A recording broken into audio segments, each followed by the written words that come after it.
sir. It's a fairly good situation, unless there's more to the picture that they have intelligence that they found out, and they don't want him. They're waiting. About him? About him. Okay. And what might that be? What happened? Yeah, Chuck, and possibly what happened before all this went down today. That he could be wanted for something else. Yeah. Right, a higher crime. Maybe he's wanted for a homicide. There goes the missed it again. They missed him again. Just a gentle tap. He didn't even change his trajectory at all. All right, he's now moving up. He's doing pretty well for a guy with 3 tires. It's kind of amazing. No telling how this thing is going to end. It's coming up on 2 hours old now at this point. Again, a man wanted for assault on a police officer, driving over or trying to drive over the chief of police of Melissa, Texas, who was responding to a report of a driver leaving without paying at a gas station. A seemingly low-end crime, a misdemeanor, clearly, which has escalated into a major case. This is a lot of people pursuing this guy, but thankfully it's off of a busy highway. It moved through Dallas without any incident. I-45 is the main artery that connects Dallas and Houston. But again, the incident itself began north of Dallas and moved through the city proper, a large metropolitan area. And this driver was able to negotiate and maneuver around all the attempts at throwing out spike strips, but finally the 4th one succeeded. Now he's in Corsicana. Corsicana is about an hour south of Dallas. We don't know what his intentions are. He's weaving about a little bit more. 2 attempts at a pit maneuver, both failed. One about 5 minutes earlier than the other. And he continues on rain-slick streets in Corsicana in what appears to be a very rural area, very little traffic. Hey, Chuck, you mentioned something before, Mike mentioned something before about the darkened windows. That type of Ford vehicle that he's driving, that pickup truck, has a small back seat. He maybe, and then, just a thought, he could maybe have a child in the back, and that's why they didn't want the pit maneuver on the highway at a high speed. Yeah. They might be someone back there. All right, look at this maneuver, guys. Look at this. What do we got going? That's the box. We got the box going. That's the box maneuver. Yeah, they're definitely trying to do a rolling roadblock in front of them, but not to any avail right now. Now, great positioning. They could take him out right about there, but. Would you need a car behind him to complete this? Well, they do have a car behind him. Well, I mean, in case he does. Okay. They're going to use that other car to, start the process of. He's got his window down. Are they trying to talk to him? Well, there's a possibility they could be talking to him or using the PA to tell him the driver to pull over. There's always that possibility. Most likely. I don't think he's going to obey. No, imagine that. Yeah, no kidding. 2 hours into a chase, why would he? No telling whether he's armed, no telling what his demeanor might be. And clearly, though, somebody who allegedly drives off without paying at a gas station and who just ramps up this thing all the way up to assault on a police officer is not in his right mind. No. Sure. Especially a police chief. Yeah. He was in uniform. Yeah. What's the protocol of stopping someone you think might be armed? There's a whole procedure, Chuck. You basically call it a felony card stop. After they get the vehicle stopped, and we've seen this a number of times, they will have the driver show his or her hands out the window, in this case, this guy's hand. Then they'll have him reach around with his left hand into the steering column, take the keys out, throw out the keys, open the door, step out with their back to the officers behind them, have them step away from the vehicle just in case there's any weapons that he could go for. Usually have him walk back towards the rear of the vehicle, then get down on his knees, cross his legs behind him, and then they'll usually come and prone him out and handcuff him, take him into custody. That's the ideal. That's the kind of textbook stop that we see only very, very few times at the end of some of these chases.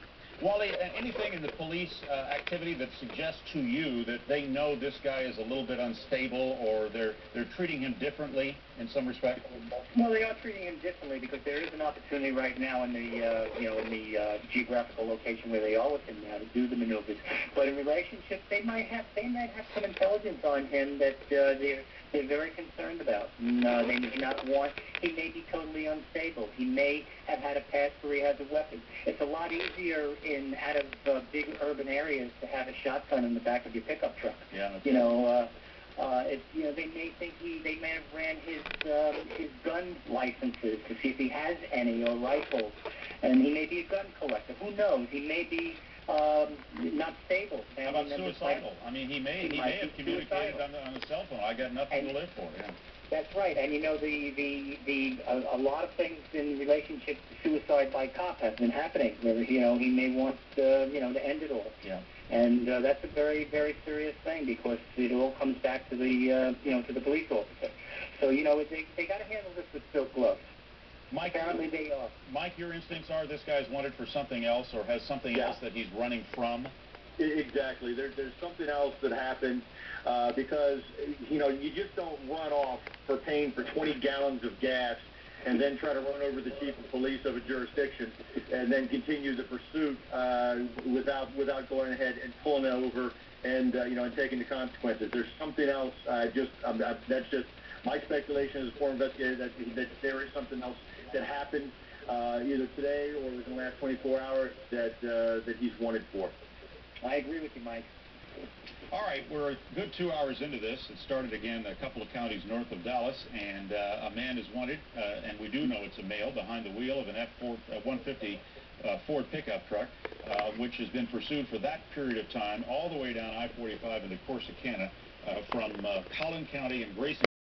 And they've tried several different techniques to try to pull this guy over.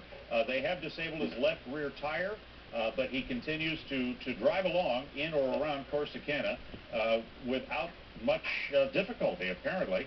They tried a couple of pit maneuvers, gently tapping the rear of the truck, but apparently he got away. I mean, he obviously got away, but apparently they did it so gently that it didn't affect his driving much. Again, he is disabled only in the respect of that left rear tire gone. He's on the rim. But he continues on a highway in the Corsicana area being pursued for assault on a police officer.